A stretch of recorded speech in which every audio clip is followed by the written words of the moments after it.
गुरुजी राधे राधे। हम पश्चिम बंगाल से आए हैं। गुरुजी मेरा एक सवाल था कि मसूर की दाल क्यों नहीं भोग नहीं लगाना चाहिए? तो आपको लगाना है क्या? नहीं, मतलब ऐसे बोलते हैं कि बृहस्पति को मंगल को नहीं खाना चाहिए, इसलिए तो क्यों नहीं खाना चाहिए? भाई वर्जित है, लेकिन अब किसी के घर कुछ नहीं है और मसूर की दाल है तो वो वही लगाएगा भोग।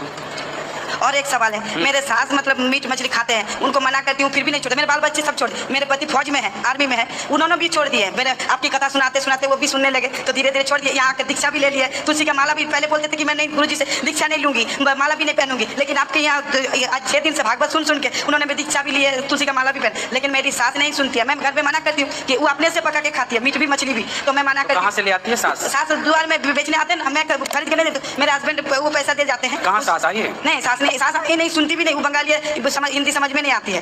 तो मछली खाती हो? मीट खाती है, मछली खाती है, सब कुछ खाती है। बतख जो बोलते हैं वो भी खाती है, अपने से काटती है, सब कुछ करती है। नहीं, बकरा नहीं, बतख, वो जो हंस नहीं होती है। अच्छा, हंस खाता है? हाँ, तो मैं मना करती हूँ। मैं बोलती हूँ ये सब मत खा, तो बोलती तेरे को जलन होती है मेरे खाने से। तो मैं बोलती नहीं, तो अकेले से खा लेती है। और घर में अभी अलग पका के खाते हैं। बाल बच्चे सब छोड़ दिए, हम लोग भोग लगाते हैं। यहाँ हंसों के दर्शन नहीं मिल रहे हैं, तुम्हारी सास हंस खाती है? हमारे वहाँ मनसा पूजा में हंस बलि दिया जाता है। जिस दिन हंस कहाँ से आते हैं? हंस जैसे तालाब में नहीं होती है वो बतख वही वाला। तो सफेद कलर की, काले कलर की? काले कलर की जो देसी वाली होती है, काली वाली जो अंडे वगैरह देती है ना, वही वाली। वो सफेद वाली तो नहीं? नहीं, सफेद वाली नहीं। अच्छा, जो देसी वाली होती है। तो मैं मना करती हूँ। वो अभी अलग पका के खाते, अभी अलग खाना भी खाना लग गया। मेरे से नहीं खाती क्योंकि मैं गोपाल जी को डेली भोग लगाती हूँ। मैं अभी प्याज लहसुन भी नहीं लगता, मतलब पहले खाती थी। कितने साल की सास? सास है अभी 50-55 होगी। नहीं, ज्यादा होगी। नहीं, आप कितने साल की हो? मैं हूँ 33 साल की, 33 मतलब 33। और मेरे हस्बैंड है 35 नहीं 49 की। तो 49 के पति 50 की सास है? सॉरी 39 की है। मतलब मेरे से 5 साल बड़ी है मेरे पति। अच्छा, तो मेरे सास आपके पति बड़ी है? बड़े हैं। हाँ, मेरे से 5 साल बड़े हैं। तो कितने के हो गए? कौन? 40 के हो गए पति? हाँ, लगभग 40 से कम। हाँ, तो मेरा सास मतलब छोटे में ही शादी हुआ था। तो बोलती है वो अपने उम्र नहीं बताती है। 60 साल की होगी सास? हाँ, 60-65 की। लेकिन मतलब बहुत अभी भी सब कुछ कर लेती है। तो कितने किलो खा जाती है मांस? अभी जैसे मछली हो तो 500 लेती है, 250 लेती है। जैसे जैसे द्वार में बेचने आते हैं वैसे ले लेती है, वो खा लेती है। अब हम लोग मतलब वो अलग रूम है, बनाती है, खाती है। इसी हम भोग ठाकुर जी को भोग लगाते तो हम लोग अलग हो गए। ठीक हो जाएगी धीरे धीरे, कोई बात नहीं। तो उनको मैं बताती हूँ। सास को देखो, आप लोग भी पहले खाते थे, लेकिन आपको सत्संग मिल गया तो छूट गई। सास का दुर्भाग्य है, उससे अभी तक सत्संग मिला नहीं है। बोला कि सत्संग से आप थोड़ा बता दीजिए ना कि वो छोड़ दें। आप वो थोड़ा, मेरे हस्बैंड बताते लेकिन उनका बात भी नहीं मानते। मेरे पास ले आना सासू माँ को। वो आएंगे ही नहीं क्योंकि वो भागवत वगैरह में उतना। तुम छोटू, तुम समझाया करो, इससे बात कराइए। कौन है बच्चा है? ये मेरा जीजी का लड़का है। तुम समझाया करो। गुरुजी राधे राधे। आपके चरणों में कोटि कोटि प्रणाम। हम पश्चिम बंगाल से आए हैं। राधे राधे। ये मेरा बेटा, ये छोटा वाला। राधे राधे गुरुजी, आपके चरणों में मेरा कोटि कोटि प्रणाम। हम भी पश्चिम बंगाल से आए हैं। मेरा एक प्रश्न है कि एक होता है भगवत गीता और दूसरा श्रीमद् भागवत गीता, वो तो अलग है या फिर एक है? अलग अलग है। भगवत गीता भगवान श्री कृष्ण ने अर्जुन को सुनाई, जिसमें सिर्फ 700 श्लोक हैं, जबकि भागवत में भगवान कृष्ण का संपूर्ण चरित्र है, जिसमें 18,000 श्लोक हैं। भागवत सुनाई सुखदेव भगवान ने परीक्षित जी को, और भगवत गीता सुनाई भगवान जी। राधे राधे भैया। गुरुजी, मैं आपसे एक चीज पूछना चाह रहा हूँ जी। रामायण में लिखा है वो भाग्य मानो सतन पावा और सुर दुर्लभ सब ग्रंथ गावा। बड़े भाग्य मानो सतन पावा, सुर दुर्लभ सब ग्रंथ गावा। ठीक है। तो हमारे बड़े भाग्य हैं जो मनुष्य का जन्म मिला हमें। हाँ। और मनुष्य का जन्म किस लिए मिला? राम नाम जपने के लिए। ठीक है। गुरुजी, मैंने अपनी जिंदगी जब से मैं समझदार हुआ हूँ, मेरी 36 साल की उम्र हो गई है, मैंने कोई ऐसा गलत कदम नहीं उठाया है जिसके भगवान के प्रति मैंने अच्छा ही कार्य किया है मैंने अपनी लाइफ में। ठीक है। फिर मेरे जीवन में दुख क्यों आ रहे हैं? पूर्व जन्म के पाप हैं कि इसी जन्म के पाप हैं? दोनों हो सकते हैं। इस जन्म का भी हो सकता है, पिछले जन्म का भी हो सकता है। जिसका ही दंड पाने के लिए, जिसकी सजा काटने के लिए आपको यहाँ आना पड़ा। आज ही कक्षा में हमने बताया कि भीष्म पितामह को बाणों की सैया मिली, तो उनके इस जन्म के पाप से बाणों की सैया नहीं मिली। नहीं मिली, पहले जन्म उनके पिछले किसी जन्म के पाप से उनको बाणों की सैया मिली। ऐसे आपको इस जन्म में यदि पाप नहीं भी किया होगा, कोई गलती नहीं भी की होगी, और आप आए तो किसी ना किसी जन्म का वो फल है। नहीं गुरुजी, ये बताते हैं कि इसी जन्म का ये सब कुछ होता है, पहले जन्म में कुछ नहीं होता है। पहले जन्म का पहले जो होता है वो नहीं, पहले जन्म का होता है ना, क्यों नहीं होता? अच्छा ये बताओ, यदि आप पिछले जन्म में नहीं थे, माना कि, तो फिर आज संसार में कोई सुखी क्यों है, कोई दुखी क्यों है? फिर यदि कोई पिछला जन्म ना होता, माना कि अगला जन्म ना होता, तो कोई सुखी दुखी कैसे रहता? सब एक से रहते ना, या तो सब सुखी रहते या तो सब दुखी रहते। पर कोई अमीर है, कोई गरीब है, कोई हंस रहा है, कोई रो रहा। ये क्यों? ये किसी ना किसी कर्मों का फल ही तो है। पिछले जन्म के कर्मों का फल आज मिला, आज का किया कल मिलेगा, यही तो चल रहा है। आप जेल आए तो जेल क्यों आए? पिछले समय कोई कार्य किया जिसका दंड भोगने आप यहाँ आए। अब यहाँ अच्छा काम करेंगे तो जल्दी से यहाँ से निकल कर बाहर चले जाएंगे, फिर कोई गलत काम करेंगे फिर वही दंड मिलेगा। नहीं, मैंने सत्संग चला था गुरुजी, तो मैंने ऐसे ही पूछा था, हाँ ये पहले जन्म के होते हैं कि इसी जन्म के होते हैं? उन्होंने गुरुजी ने बोला था इसी जन्म के होते हैं। गुरुजी ऐसे जन्म में तो मैंने ऐसा कोई कार्य नहीं किया है जी। जिससे मैंने अपनी जिंदगी में दुखी चीजें नहीं बानी। आपने कोई ना कोई पाप किया होगा। कई बार हमें पता नहीं चलता और हम पाप कर लेते हैं। हाँ, ऐसा हो सकता है गुरुजी। हमें लगता है कि हमने कोई पाप किया ही नहीं, पर हो गया। तो धोखे से देखिए, आपको क्या लग रहा है उससे मतलब नहीं है, पर जो देखने वाला विधाता है वो तो पूरा देख ही रहे हैं, उसके हिसाब से न्याय होता है ईश्वर का।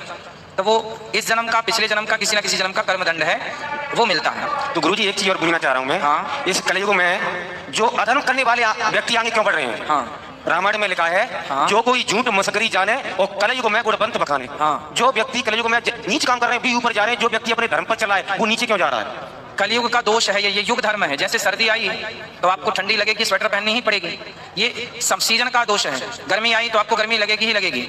उसी तरह कलयुग है, तो कलयुग में यही है, सत्यम नास्ति तपः शौचम दया दानम न विद्यते।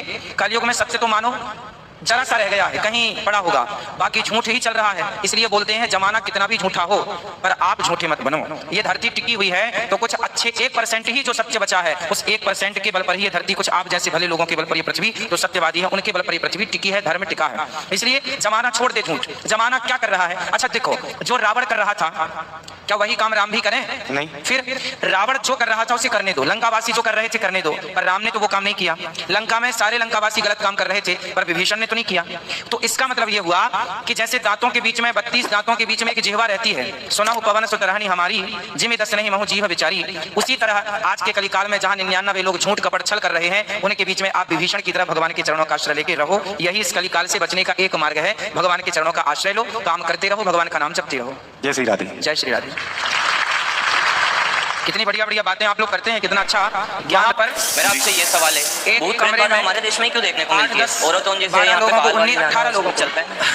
हमारे यहाँ लोगों को वहाँ बंद कर देते हैं। भैया काहे नाच रही हो? आगे नहीं चलता है, बढ़ हमारे देश में क्यों चलता है? हमारे देश में देखो, भूत तो सब जगह लोगों को बंद करते हैं कमरे में, भूत तो सब जगह होते हैं। 3 महीने के लिए कुछ दिन पहले सुना होगा पर जो उनका जो बॉस है, कोई विदेशी क्रिकेटर को अकेले कमरे में बुला के उसका कोई बेटा आता है कि तुम्हें ये भाई जो भी था, तुम्हें उसके साथ ऐसे लड़ना। मैंने सुना जो बिग बॉस है उसका कोई अपना वो बेटा या भाई जो भी खत्म हो गया, पीछे से बात करते हैं, वहाँ के लड़कों को बुलाते कमरे में, बोले तुम्हें उससे ये लड़ाई करना है, तुम उसके साथ जाकर उसको बोला ये बात करनी है, भारत में हरिद्वार फेंकनी है, ये सब कुछ वहाँ जाकर के मेरा फिक्स होता है। सब रूपरेखा वो बिग बॉस ने करता है। क्रिकेटरों को संपर्क किया, धोनी इत्यादि को उसने कुल मिलाया, पूछा कि भाई भारत में कोई हरिद्वार जगह है? 3 घंटे के लिए हमें रहने थोड़ी आए, बताया कि हमें तो बुलाया था रहने के लिए, पर हमारे पास टाइम कहाँ इतना। विदेशी क्रिकेटर ने आकर हमने तो मना किया था कि हम नहीं आएंगे। उसका जो बेटा था वो बहुत पुरानी बात है, हम तो पूरा देने गए, मना कर दिया अंदर के लिए नहीं आएंगे। तो वो विदेशी क्रिकेटर हरिद्वार आया, हम नहीं गए होते। हरिद्वार में आकर के उसने अपने जो भी उसका संबंधी था उसने उसको सौंप के बोला पानी में जाके वहां करो। तो जब उसने यहाँ कर उसके नाम से उसका किया पिंडदान श्राद्ध तर्पण, तब जाकर उसकी सदगति हुई। तो एक हनुमान प्रसाद पौधार जी के बारे में एक कथा मिलती है कि उनके पास कोई एक विदेशी आदमी आया और उसने बोला कि मेरा उद्धार, मेरे पूर्वजों का उद्धार कैसे होगा? तो हनुमान प्रसाद पौधार जी बड़े भक्त थे, उन्होंने बताया कि तुम अपने पूर्वजों का उद्धार अपनी आंखों से देख सकते हो। उन्होंने फिर जो विधिवत कार्य कराया उनका गया जी में ले जा करके, और उन्होंने जब कराया तो विदेशी व्यक्ति जब उसका कार्य पूरा किया तो उसके पूर्वजों ने उसके स्वप्न में आकर कहा कि पुत्र, उसकी भाषा में, कि अब हमारी परम गति हो गई, हम जा रहे हैं। दुनिया का कोई भी कोना हो, भारत को विश्वगुरु क्यों माना जाता है? इसलिए माना जाता है कि कोई दुनिया में कैसा भी हो, लेकिन भारत के विधि और विधान, वेदों के विधि और विधान से ही सबकी सदगति होगी, वरना लोग बिना गति के, वो देखो सदगति का मतलब यह है कि किसी को प्रेत योनि मिली, भूत प्रेत योनि में चला गया और आपने उसको बीच में ही उसकी सदगति का कार्य किया तो उसकी सदगति हो गई। नहीं किया तो वो भोगता भोगता जब उसका कार्यकाल पूरा होगा तो वो अपने पूरे कार्यकाल होने के बाद उसका मोक्ष हो ही जाएगा। तो जल्दी के लिए हमारे यहाँ, उनके लिए हमारे यहाँ क्या करते हैं? जल दान करते हैं, श्राद्ध पक्षाराह तर्पण करते हैं, उनके नाम से कौआ को, कुत्ते को, जीव जंतुओं को। कितना साइंटिफिक है हमारे यहाँ कि बाप तुम्हारा मरा, दादाजी मरे तो दादा के नाम से कौए को खिलाते हैं। तो बताओ, कौए को खिलाना बुरी बात है? पक्षियों को खिलाने से कोई आपका अनाज कम होता है क्या? नहीं होता। इसी बहाने अब दादा मरा और खिला कौए को रहे हो, तो विधान कितना बढ़िया है हमारा कि चलो उनके नाम से हम कौए को खिलाएं, मतलब जीव जंतुओं की सेवा ही तो कर रहे हैं, कौन सा बुरा काम कर रहे हैं?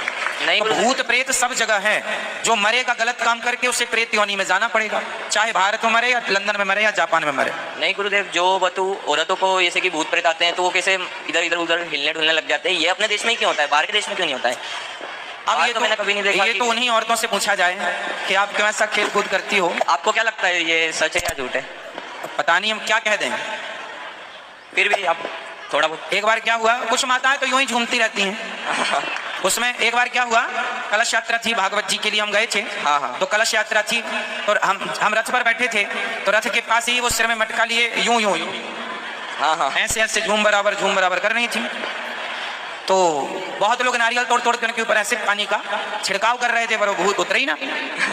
तो फिर हमने किसी से कहा कि कह दो कि पायल कहाँ है तुम्हारी। तो किसी ने जाकर बोला तुम्हारे एक पाँव की पायल कहाँ गई। तुरंत उसने दूसरा पाँव देखा। तो कुछ लोग असली होते होंगे, भगवान जाने, होता होगा कुछ शक्ति प्रवेश करती होगी, राम जाने, पर कुछ लोग तो यूं ही मस्त आनंद में रहते हैं, उनको भी मौका मिलता है कभी शराबी नहीं